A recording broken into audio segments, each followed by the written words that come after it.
For these 2 Sundays, this week and next week, we're going to look at 4 different situations, 2 each week, where Jesus brought peace to situations that were dangerous, worrisome, or hopeless. And as we get to know Jesus through his life, we find that Jesus, who's the same yesterday, today, and forever, is that calming effect that we need when things get crazy and out of control. The first story is from Jesus' life. It's a story that most of us have probably heard. It gets a lot of attention. It gets repeated over and over. Luke chapter 8 tells us this, that one day Jesus got into a boat with his disciples, and he said to them, "Let us go across to the other side of the lake." So they set out, and as they sailed, he fell asleep.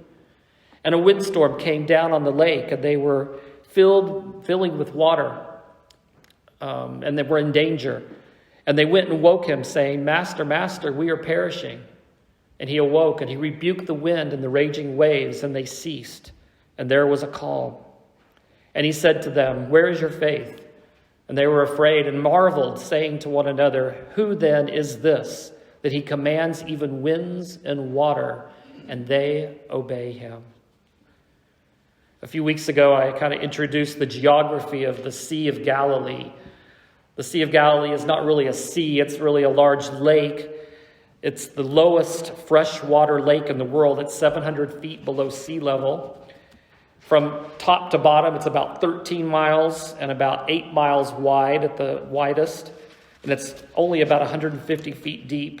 But it's teeming with life. It's a great source for fishermen, it still is today. The lake is surrounded by hills on every side, so it's prone to sudden violent storms that can come out of nowhere. And with some of the 12 disciples being fishermen by trade, they hop into one of the boats at Jesus' request, and they go towards the other side of the lake. Jesus has a plan. But in the meanwhile, as they're going across there, Jesus takes a nap on the boat, and a terrible storm comes up, one that's threatening to sink the boat. But Jesus is still asleep. And as the boat's filling up with water and Jesus sleeps through it all, amazingly, he must be like me, deep sleeper. But they finally wake Jesus up, and they news that they're about to capsize.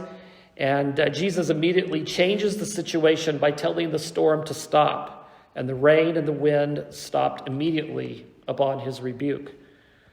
And then he turns to his disciples and he kind of rebukes them too. He says, "Well, where's your faith?"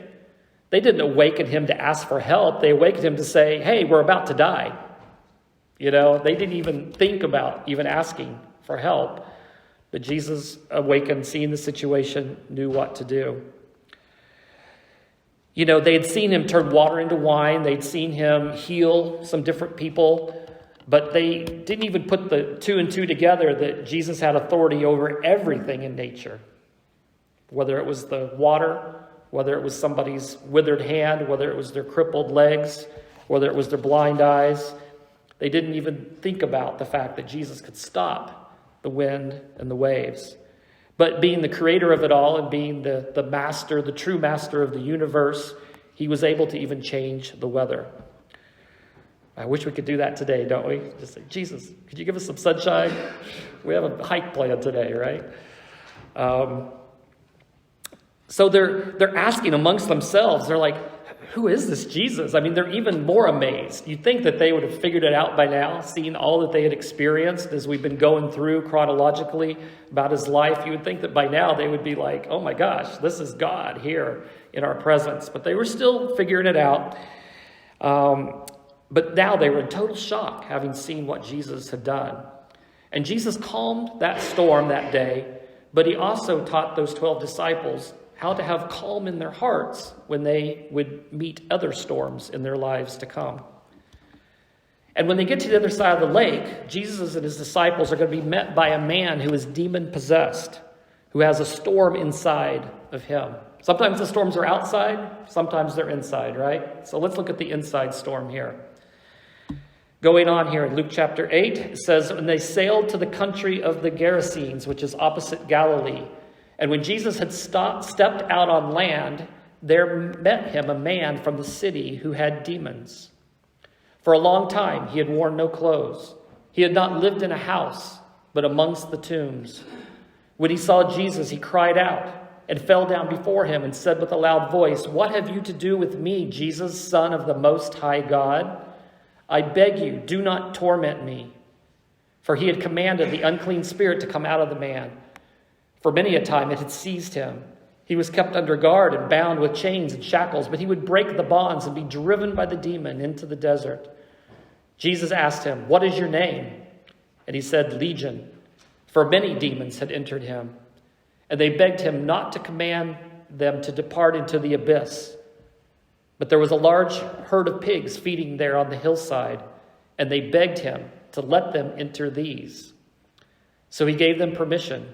Then the demons came out of the man and entered into the pigs, and the herd rushed down the steep bank into the lake and drowned. When the herdsmen saw what had happened, they fled, and they told it in the city and in the country. Then people went out to see what had happened, and they came to Jesus and found the man from whom the demons had gone, sitting at the feet of Jesus, clothed and in his right mind, and they were afraid. And those who had seen it told them how the demon-possessed man had been healed. And all the people of the surrounding country of the Gerasenes asked him to depart from there, for they were seized with great fear. So he got into the boat and returned. But the man from whom the demons had gone begged that he might be with him. But Jesus sent him away, saying, "Return to your home and declare how much God has done for you." And he went away, proclaiming throughout the whole city how much Jesus had done for him. What a cool story, huh? Let's break this down and talk about it here. Jesus had already had plans to go to the other side of the lake. Obviously, Jesus knew that his plan was to meet this man who needed him at that time. Now, the other side of the lake was an area where the Jewish people didn't live, but Greeks who had resettled there. These were pagan people, but it appears that Jesus knew that he was needed there as well. And as we know, Jesus kept showing his disciples, hey, I'm not here just for the Jewish people, I'm here for everybody. And so Jesus has taken a step out of the box of the comfort zone and saying, I'm going to the other side of the lake where these pagans live, and we'll see what God is going to do there. And I think that we see that this young man, God had a task for him. We saw that at the end, right? To be a witness of what Jesus had done for him. How that he had been once in Satan's grip, but yet now he was in his right mind and able to give witness to what Jesus was able to do. And the disciples had a lesson to learn here too. Jesus and the disciples, they had just weathered the storm. They landed on the opposite side of the lake, and there to meet them is this demon-possessed man. We read that this man, he lived among the tombs. He was like a wild man. He didn't even wear any clothes. He had supernatural strength from the demonic forces inside of him.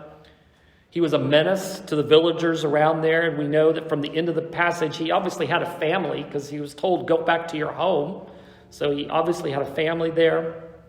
Maybe it's the family he came from, the family he was a part of. We don't know. But we know that somewhere there were people there that loved him and he needed to love. But he was very lost. He was in a very difficult situation. And when Jesus meets them, the demons inside of him, they know who Jesus is, and they revealed his identity. They called out. They said, Jesus, you are the Son of the Most High God. And so Jesus, of course, he knows who they are too, but he asks them, what's your name? And they reply that their name is Legion, because it wasn't just one demon, it was many of them. A whole legion of demons were there. We don't know how many were inside of him. We know that from the other passage in Mark, that when they went into the pigs, that there was a herd of 2,000 pigs. Now, whether there were 2,000 demons or somehow they just got the whole stampede going, we don't know. But we know that this man was very, very plagued by the demons inside of him, this legion, however many they were. And upon knowing that Jesus was there to cast them out of this man, they feared what would be their end, their everlasting punishment. They were afraid that he was going to send them to the abyss, where they would receive their everlasting punishment. And in the book of Revelation, we read that at the end of time, that Satan and all of the demons that are with him are going to be cast into this abyss, this eternal place of punishment, where they will be destroyed. But they didn't want to go there prematurely, and so they asked Jesus for a reprieve. They asked him for a favor. And it's kind of interesting that Jesus kind of granted it to him, didn't he? It's like, Jesus is like, okay, the plan is you're going to be destroyed at the end of time. Excuse me. It's not your time to be destroyed, so sure, we'll cast you into these pigs. They didn't realize what their fate was going to be. They just wanted someplace to go. So Jesus sends them into these pigs who end up going out of control. They ran themselves over the cliff, which led to the death of the pigs. Now, it doesn't necessarily mean that the demons all died either. They just had to go find someplace else to go. But that didn't work for them. Excuse me, I got something in my throat here. But the result was that this man, once the demons had left him, he was in his right mind. He was clothed. And he was able to be the man that he was created to be. And the people around him, they witnessed this. And others came out to witness this. They couldn't believe that the man that they knew that had been running wild, naked amongst the tombs, had been released from this miracle. And so let's take a look at these three groups of people. One, the herders and the village people, how they responded to this.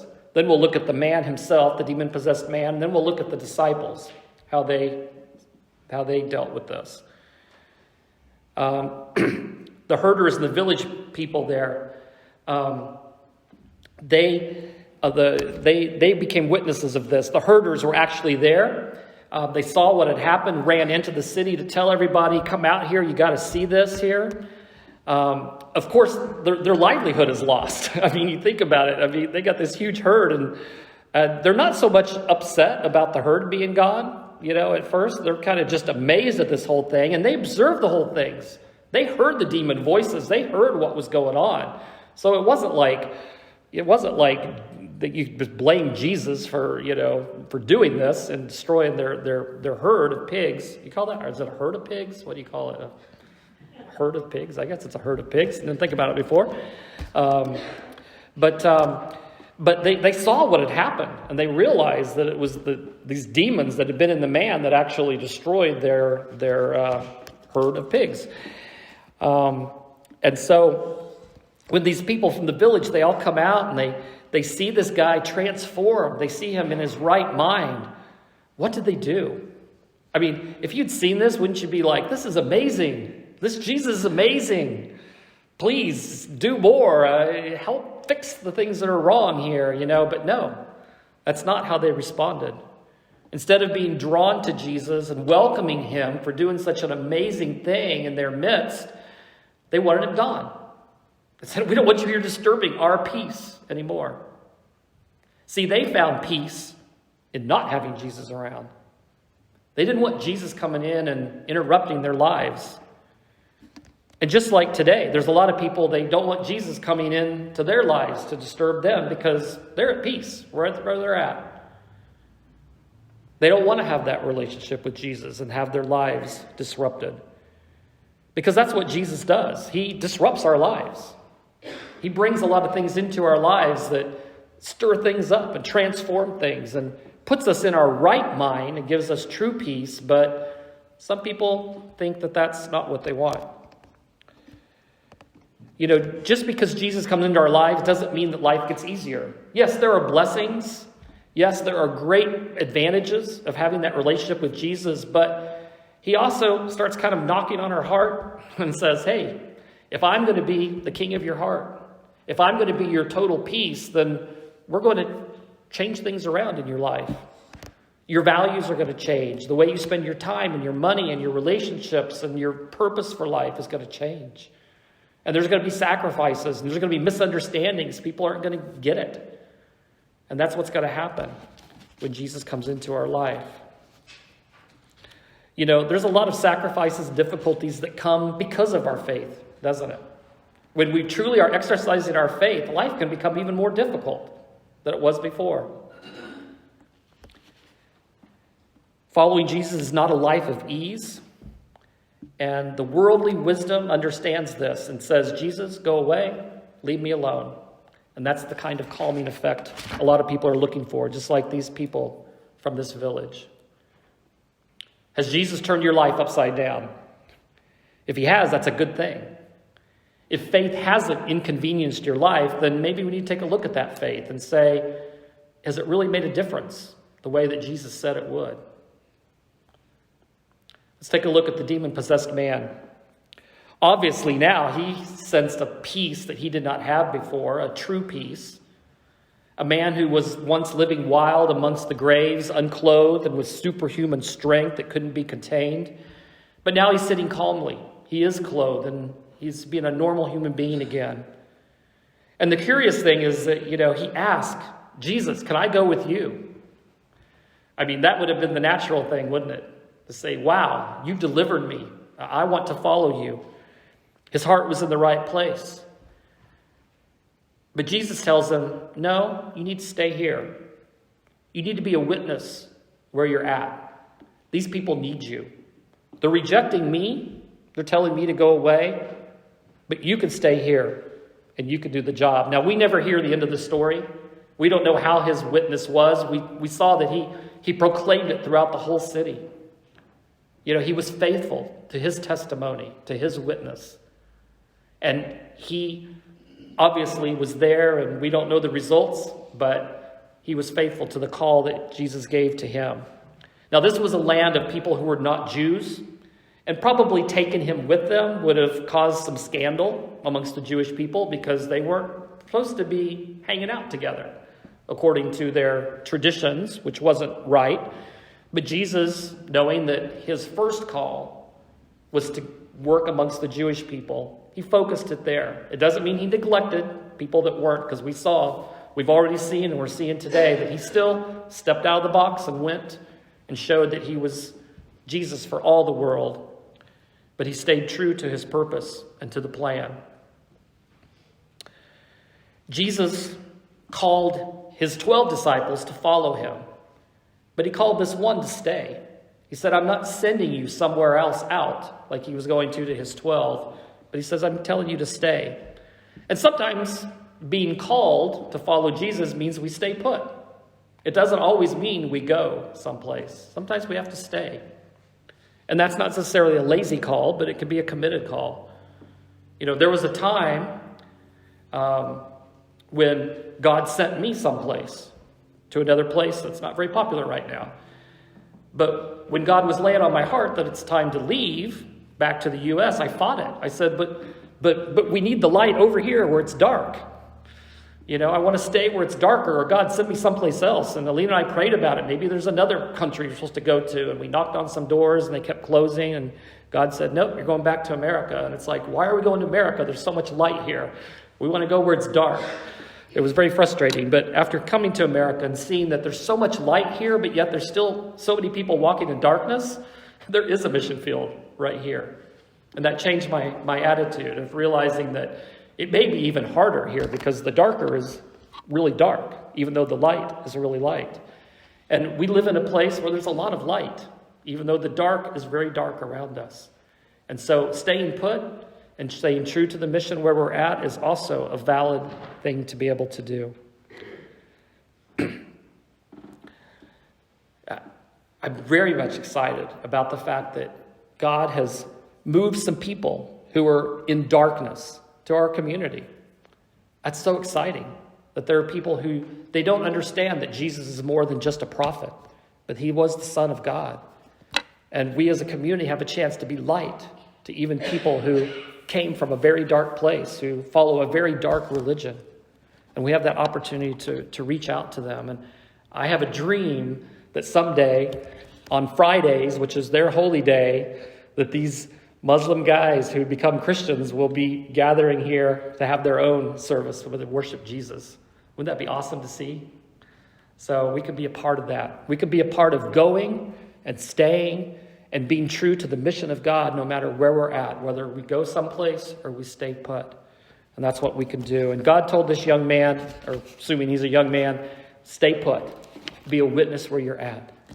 And that's what God's calling us to do as well. If he calls us to go, then go. Go where God leads you. But be willing to stay and find the peace that comes in doing God's will right where we're planted.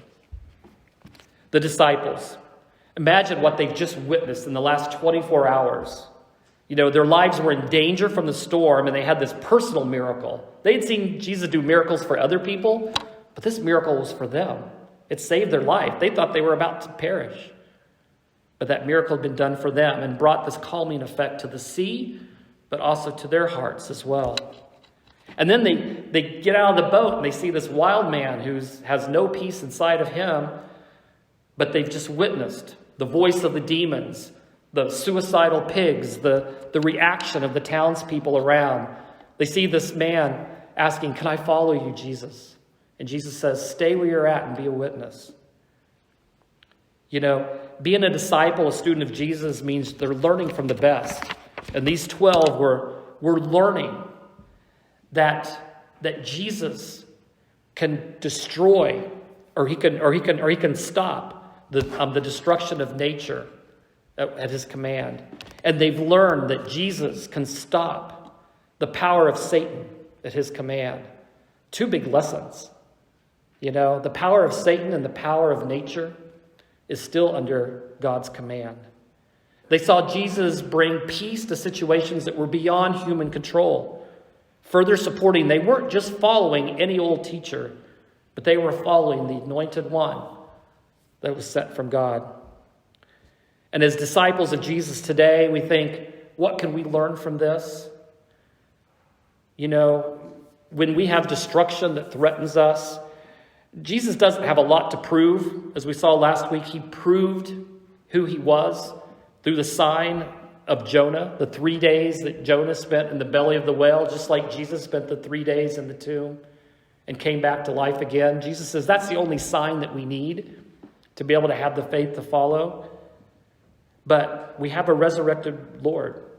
We do have a Jesus that sometimes he calms the storm and sometimes he calms his child, which is kind of cliche. It's not in the Bible, but it's true. Sometimes he calms the storms around us.